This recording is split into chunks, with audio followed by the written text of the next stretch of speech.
Sentir-se estranho em análise, ou em English e a transformação psíquica. Este canal integra um mini curso introdutório em psicanálise, organizado em módulos e aulas sequenciais. A inscrição permite acompanhar o percurso teórico de forma contínua e sistemática. Sabe aquela sensação de repente, não se reconhecer mais? Hoje a gente vai falar sobre um sentimento que pode ser bem desorientador, mas que na verdade é um baita marco no caminho do autoconhecimento. A sensação de se tornar um estranho para si mesmo durante um trabalho pessoal profundo, como a psicanálise. Essa pergunta pode ser meio desconfortável, né? Já aconteceu de uma reação nos surpreender?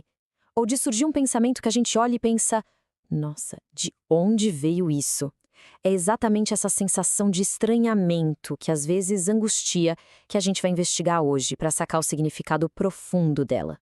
E aqui vem o pulo do gato. Essa estranheza toda não é um sinal de que algo deu errado. Muito pelo contrário, ela é um indicador super poderoso de que o processo está funcionando de verdade e que uma reorganização interna bem profunda está acontecendo. Para a gente entender melhor essa experiência, vamos dar um nome para ela. A psicanálise nos dá um conceito que, olha, cai como uma luva para essa sensação, o unheimlich. Então, Freud criou esse termo unheimlich. Pensa só, em alemão, heimlich é aquilo que é familiar, que é de casa, sabe, aconchegante. Então, unheimlich é o não familiar. A tradução como o inquietante ou o estranho familiar pega bem essa dualidade. É algo que parece novo, até perturbador, mas que lá no fundo ecoa algo muito antigo e nosso. E é aqui que o paradoxo se revela. A sensação é de algo estranho, isso não sou eu. Mas a origem dessa estranheza não vem do nada, do desconhecido. Ela vem do reencontro com partes nossas que foram reprimidas, jogadas para debaixo do tapete da consciência, mas que, sempre estiveram lá. Essa frase aqui captura a essência da coisa de um jeito perfeito. Isso é meu, mas não me reconheço nisso. É aquele momento em que um sentimento, um pensamento ou uma reação vem de dentro, mas quebra totalmente a imagem que a gente construiu sobre nós, gerando uma baita dissonância. Tá, mas por que isso acontece justamente durante a análise?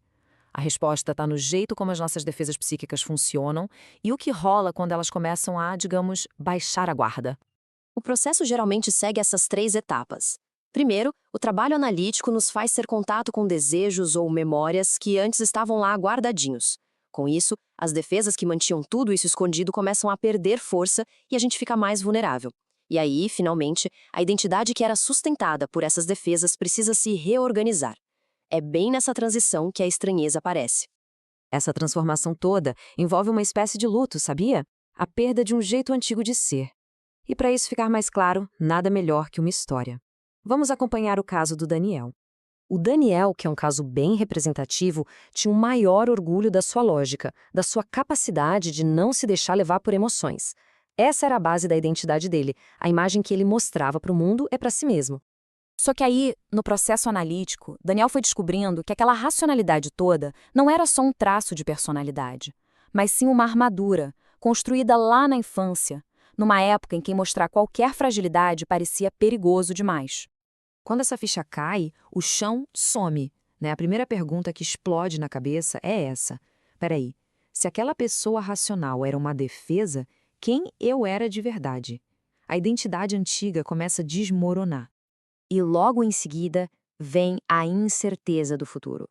Se o eu antigo já não se sustenta mais e o novo ainda está em construção, um vácuo se instala. Quem eu estou me tornando? Essa é a pergunta que marca o auge da desorientação. O caminho para o Daniel foi integrar essas partes. A racionalidade dele não desapareceu, mas mudou de função. Deixou de ser uma armadura para virar uma ferramenta que agora convive com a vida emocional dele, criando um eu muito mais completo. Então, a gente volta ao ponto principal.